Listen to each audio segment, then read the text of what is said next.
اگر انسان کی نیت درست نہیں تو اعمال بھی قابل قبول نہیں. اگر نیت درست ہے تو پھر آپ کا چھوٹا سا عمل بھی اللہ کی بارگاہ میں بڑا ہو کر پیش ہوتا ہے. یہ اخلاص کرتا کیا ہے؟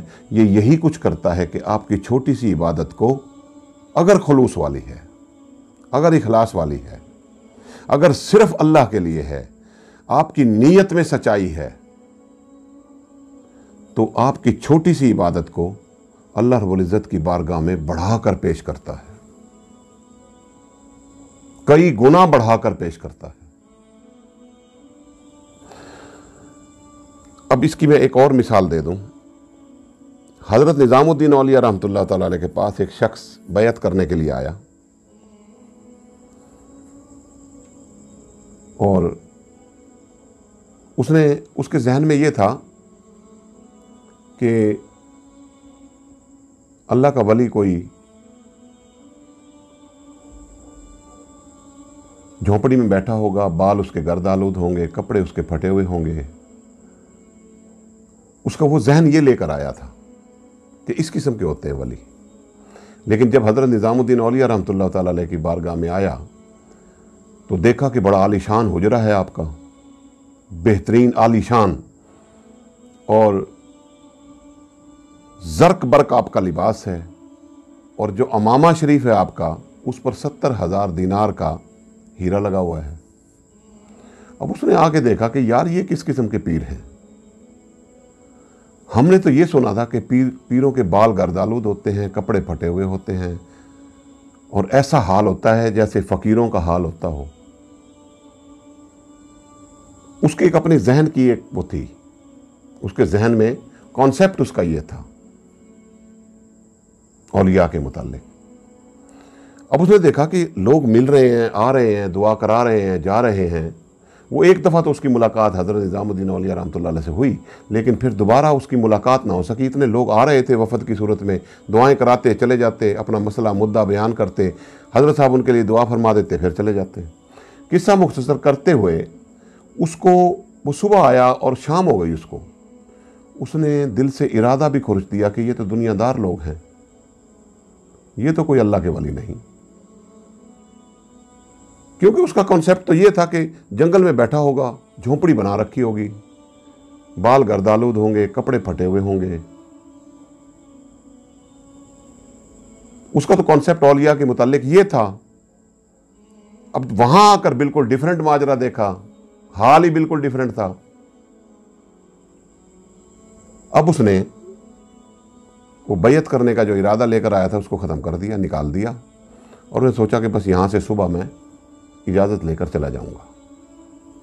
اب اللہ کا ولی حضرت نظام الدین اولیاء رحمۃ اللہ تعالی علیہ، آپ اپنے حجرے میں ہی بیٹھے ہیں، لیکن اللہ رب العزت نے وہ نظر عطا فرما رکھی ہے جس کے بارے میں میرے آقا صلی اللہ علیہ وسلم نے فرمایا، اتقوا فراست المومن فإنہ ینظر بنور اللہ. مومن کی فراست سے ڈرو کیونکہ وہ اللہ کے نور سے دیکھتا ہے. اس نظر فراست سے حضرت نظام الدین اولیاء رحمۃ اللہ تعالی علیہ نے اس کے دل کا جائزہ لیا اور دیکھا کہ بندہ تو یہ الجھا بیٹھا ہے. مرید خاص کو بلایا اور فرمایا کہ اس کا بستر میرے کمرے میں لگاؤ، اس نے میرا دن تو دیکھ لیا ہے، اب یہ میری رات بھی دیکھ لے. مرید خاص نے جا کے بتا دیا کہ حضرت صاحب کا یہ بستر ہے اور آپ کا یہ بستر ہے، حضرت صاحب کے کمرے میں ہی آپ کا بستر لگا دیا گیا ہے، آپ لنگر کھانے کے بعد، نماز پڑھنے کے بعد آپ اپنے بستر پر آ کر سو جائیں گے. اس نے کہا ٹھیک ہے جی. اب عشاء کی نماز پڑھنے کے بعد حضرت صاحب پھر ملنے ملانے میں، لوگوں کے ملنے ملانے میں مصروف ہو گئے. اس نے سوچا کہ یار یہ کس قسم کے لوگ ہیں، سارا دن انہوں نے اس میں گزار دیا مخلوق سے ملنے میں، تو میں چلوں اب یہاں سے اٹھوں اور میں جا کر تھوڑا اپنے بستر پہ ہی اللہ اللہ کر لوں، اپنے وظائف کر لوں، نمازیں پڑھ لوں، کچھ نوافل ادا کر لوں. وہ اپنی بستر پہ چلا گیا حضرت صاحب کے کمرے میں. لوگوں سے فارغ ہونے کے بعد 10-11 بجے حضرت صاحب تشریف لائے اور آ کر اپنے بستر پر لیٹے اور سو گئے. وہ نماز میں تھا. اس نے سلام پھیرنے کے بعد دیکھا کہ حضرت صاحب آ بھی گئے، سو بھی گئے. तो सोचने लगा कि यार ये किस किस्म के वली हैं, ये तो सारा दिन तो मखलूक से मिलने में गुजार दिया, अब सारी रात ये सोकर गुजार देंगे, ये खालिक से कब मिलते होंगे। ये बात उसके जहन में आई। बस वो अपनी रूटीन की इबादत थी उसकी, घर में भी वो इसी तरह करता था, अब भी करता रहा। 3 बजे 3:30 बजे हज़रत साहब उठे तहज्जुद के वक्त, नमाज तहज्जुद अदा की, फिर फजर अदा की। फजर अदा करने के बाद आप बैठे थे, उसने सोचा कि बस अब इजाज़त ले ले और मैं चलूं। अब उसके अंदर एक ख़ास चीज़ थी, जब वो एक शख्स को अपने मुयार से उतरा हुआ देख लिया उन्होंने कि उनके मुयार पर पूरे नहीं उतर रहे, तो उसे इजाज़त लेने की क्या ज़रूरत थी। लेकिन वो इजाज़त लेने के लिए गया, ये था अदब, और यही अदब उसको गुमराहियों से खींच कर वापस ले आया। लाइलम ज़रूर था दीन के मुताल्लिक, औलिया के मुताल्लिक लाइलम ज़रूर था, लेकिन बेअदब नहीं था, अदब उसके अंदर था। उसने सोचा नहीं, इजाज़त लेके जाऊंगा। अब आप सोच लें कि अगर कोई शख्स, आप किसी से मिलने जाएं, किसी पीर से, और वो आपके मुयार, जो आप अपना मुयार लेकर गए हैं, अगर वो उस पर पूरा नहीं उतरता तो आप उससे सरसरी सी मुलाकात करेंगे और उसके बाद वापस आ जाएंगे। लाजमी नहीं कि आप उससे इजाज़तें भी तलब करें। लेकिन उसने इजाज़त तलब की, बस इजाज़त लेने के लिए गया तो हज़रत साहब ने हाथ पकड़ लिया, फरमाया बेटे सारी रात जागते रहे हो, ऐसा करें कि सो जाएं, दोपहर का खाना खा के फिर जाना आपने। अब उसने फिर वही अदब का दामन पकड़ा हुआ था, उसने कहा ठीक है हुजूर, जैसे आपकी मर्जी, वरना जवाब भी दे सकता था वो। अल्लाह जिसकी फलाह चाहता है उसे अदब के मकाम पर फाइज करता है। अब आपने फरमाया जाओ, जाकर सो जाओ अपने बिस्तर पर। जाके सो गया। अब वो ख्वाब देख रहा है और ख्वाब में देखता है कि हज़रत निज़ामुद्दीन औलिया रहमतुल्लाह ताला अलैह बैठे हैं, और अपने आप को भी देखता है कि मैं भी उनके साथ बैठा हूँ, और मेरे सर के ऊपर एक छोटी सी मोमबत्ती सी जल रही है, जिसका दायरा कार भी थोड़ा सा है रोशनी का। तो और हज़रत निज़ामुद्दीन औलिया रहमतुल्लाह ताला अलैह के सर से नूर का एक सतून चल रहा है, ऊपर आसमान की तरफ जाता है, और फरिश्ते उसका तवाफ करते हैं, उस नूर का चूमते हैं उस नूर को। बस उसने देख लिया कि हाँ ये मकाम दिखाया जा रहा है। आंख खुल गई, देख लिया कि हाँ ये मकाम दिखाया गया है हजरत साहब का, मकाम ऊंचा है। बस सीधा गया और जाकर हजरत साहब से माफ़ी तलब की कि हुजूर मुझे माफ़ कर दें, और मैं आपके मुताल्लिक गलत सोच रहा था। हज़रत निज़ामुद्दीन औलिया रहमतुल्लाह ताला से अर्ज़ करने लगा कि हुजूर एक खलिश सवाल की सूरत में आ रही है, अगर आप इजाज़त दें तो मैं वो सवाल कर लूँ आपसे। आपने फरमाया हाँ बेटे करो, क्यों नहीं। उसने अर्ज़ की कि हुजूर ये नहीं कि मैं यहाँ आकर इबादत कर रहा हूँ, मैं अपने घर में भी इसी तरह रात जगा करता हूँ, पूरी रात इबादत करता हूँ, दिन में थोड़ी देर सोता हूँ। हुजूर मैंने यहाँ आकर आपको देखा, आपकी इबादत बहुत कम है मेरी निस्बत।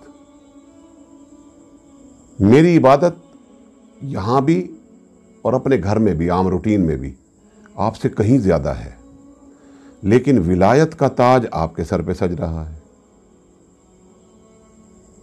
मेरे सर के ऊपर छोटी सी मोमबत्ती जलती है, आपके सर से नूर का सतून निकलता है, फरिश्ते उसका तवाफ करते हैं और चूमते हैं। ये क्या वजह है। आप मुस्कुराए और मुस्कुरा के फरमाया बेटे आप क्या समझते हो कि विलायत इबादत से मिलती है।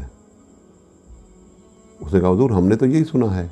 आपने फरमाया नहीं बेटे, अगर विलायत इबादत से मिलती तो फिर शैतान को मिलती, आदम को ना मिलती। शैतान की इबादत ज़्यादा थी, उसको मिलती हो, लेकिन अल्लाह रब्बुल इज़्ज़त ने वो विलायत का ताज रखा आदम अलैहिस्सलाम के सर पे। तो अल्लाह रब्बुल इज़्ज़त विलायत इबादत से नहीं देता। तो उसने सवाल किया कि हुजूर फिर किस चीज़ से देता है। फरमाया विलायत अल्लाह रब्बुल इज़्ज़त की रज़ा से मिलती है। अब उसने और सवाल कर दिया उसी के ऊपर कि हुजूर अल्लाह की रज़ा कैसे मिलेगी। निज़ामुद्दीन औलिया रहमतुल्लाह तआला ने फरमाया कि अल्लाह की रज़ा इखलास से मिलेगी। उसने सोचा कि चलो आज लगे हाथ ये सारे सवाल पूछ ले। उसने अर्ज़ की कि हुजूर ये इखलास कहाँ से मिलेगा? फरमाया इखलास अल्लाह के बंदों से मिलेगा जिसके पास पहले से है, पढ़ने पढ़ाने का काम नहीं। क्योंकि ये जो कुछ भी है, लिखना लिखाना, पढ़ना पढ़ाना, सुनना सुनाना, ये सब चीज़ें इखलास की मोहताज हैं। नमाज, रोज़ा, हज और ज़कात तक ये सब चीज़ें इखलास की मोहताज हैं।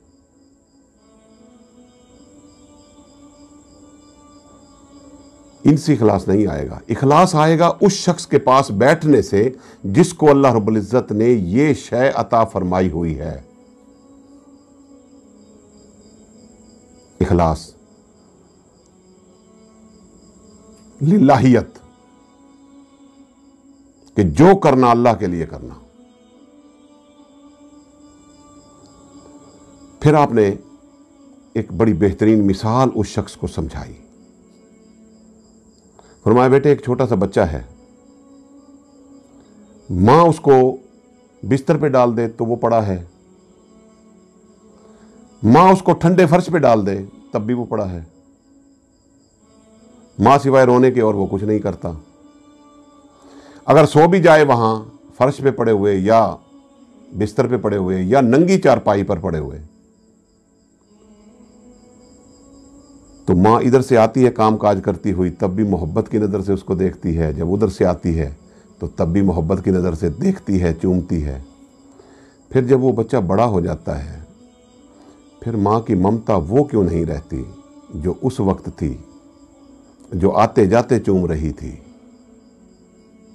उसने कहा हुजूर क्यों नहीं रहती?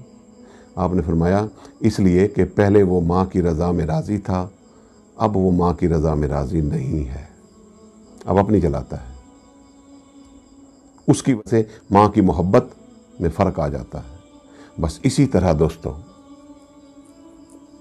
जब कोई शख्स अल्लाह की रज़ा में राज़ी हो जाता है, अल्लाह रब्बुल इज़्ज़त उससे बेपनाह मोहब्बत करता है। 70 माओं से ज़्यादा प्यार करने वाला।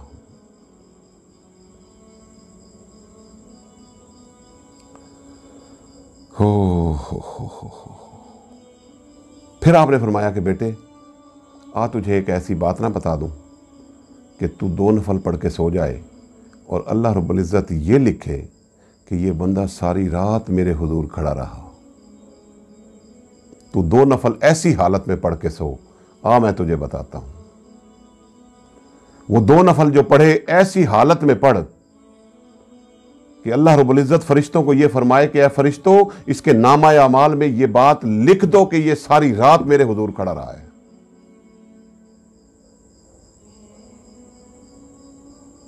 उसने कहा हुजूर बताएं,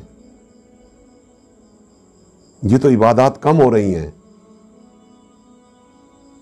इबादत कम हो रही है, कबूलियत बढ़ रही है। हुजूर ने फरमाया कि ऐसी हालत में नमाज पढ़ कि तू वो 2 नफल जो पढ़े वो सिर्फ अल्लाह के लिए हों, तेरा ध्यान भी इधर उधर किसी की तरफ ना जाए, खुलूस के साथ पढ़। ये सारी चीज़ें फिर मैं उस वीडियो में सुना चुका हूँ, आपको बता चुका हूँ कि हम नमाज में अल्लाह का दीदार कैसे कर सकते हैं। नमाज में अल्लाह रब्बुल इज़्ज़त का दीदार किस तरह किया जा सकता है, ये वीडियो है, इसके अंदर ये सारी डिटेल आ गई है। याद रखना एक और चीज़, अमल मिकदार है, मिकदार है। जैसे आटे की मिकदार ज़्यादा होती है उसमें नमक की उसमें कम होता है, नमक की मिकदार कम होती है। तो बस इसी तरह नीयत अकदार है और मुयार है। नीयत अकदार है, मुयार है उसका। नीयत का दुरुस्त रखना ज़रूरी है। अमल एक मिकदार है, ज़्यादा हो जाए या थोड़ा। और याद रखना ये चीज़ भी कि आमाल की कसरत नीयत को मकबूल नहीं करा सकती अगर नीयत दुरुस्त नहीं है तो। अगर नीयत दुरुस्त नहीं तो अमाल की कसरत उस नीयत की दुरुस्तगी नहीं हो सकती, कसरत अमाल की वजह से। लेकिन अगर अमाल में कोई नक्स आ जाए, अमाल में नक्स आ गया कोई, लेकिन नीयत दुरुस्त थी, वो नीयत की दुरुस्तगी नाकिस अमाल को ठीक कर सकती है। अब देखें कि नीयत कितनी जरूरी हो गई है। अमाल नीयत की खराबी को दुरुस्त नहीं कर सकता, लेकिन नीयत अगर खालिस है तो फिर वो अमाल के नक्स को दूर कर सकती है।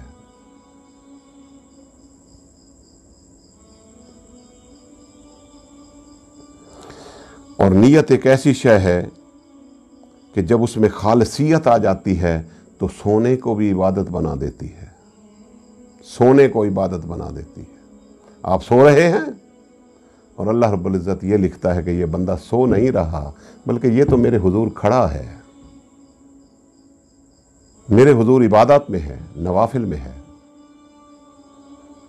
आपकी नीयत इत हद तक काम कर सकती है।